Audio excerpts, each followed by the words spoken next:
believe it or not, put clear water in for my clouds. So, I'm using clear water to do a cloud shape. Now this has some color on it, which won't show as much, but also helps me see where the clouds are going to go. And I'm just going to go in and put some shapes in here for my clouds.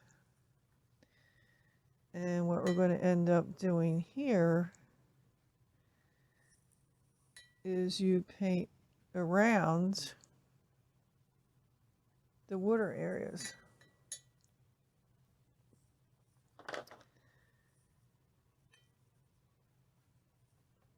So I'm getting a wash of my ultramarine mixed with cobalt. And I'm trying not to go in too dark, but I don't want to go too light either, so I'm trying to add on my test paper. So I'm going to start coming down.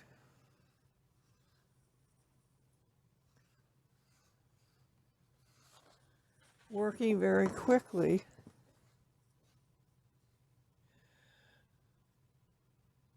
I'm going to avoid the tops of the clouds with my wash.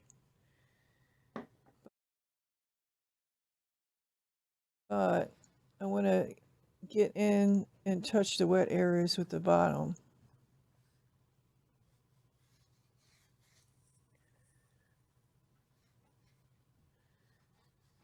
And the idea is to work very quickly so it doesn't dry.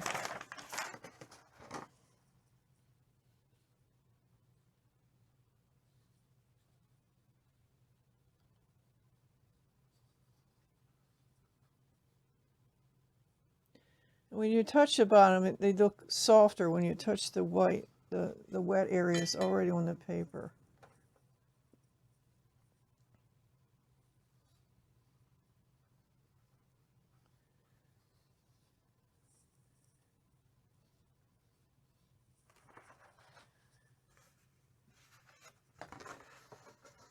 Now, it's not a perfect graduated wash, but I am not worried about it.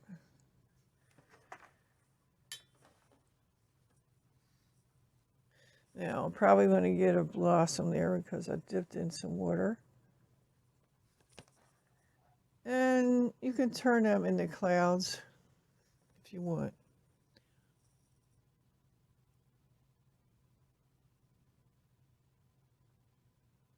Now you can soften these edges. I use paper towel, but you can use a tissue paper.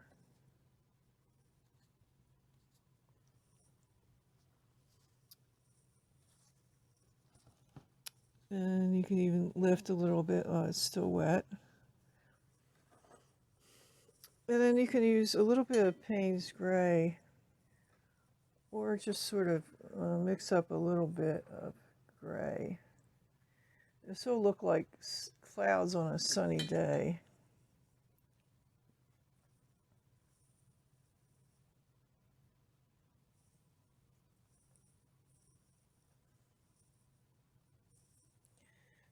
So a little ultramarine and burnt sienna to get sort of a gray.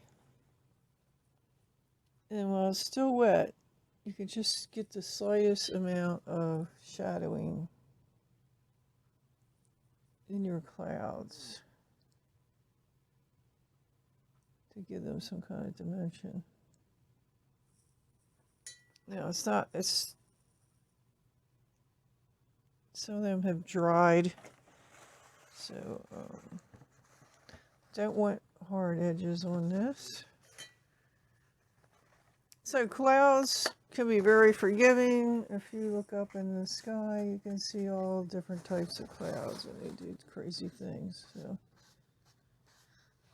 if it didn't turn out as perfectly as you try to control it, don't worry about it, because you get that feeling of the clouds, and that will work for you. Now you can pick up a little bit if you had some other areas in. So this is a loose watercolor kind of technique. So that's it for the cloud.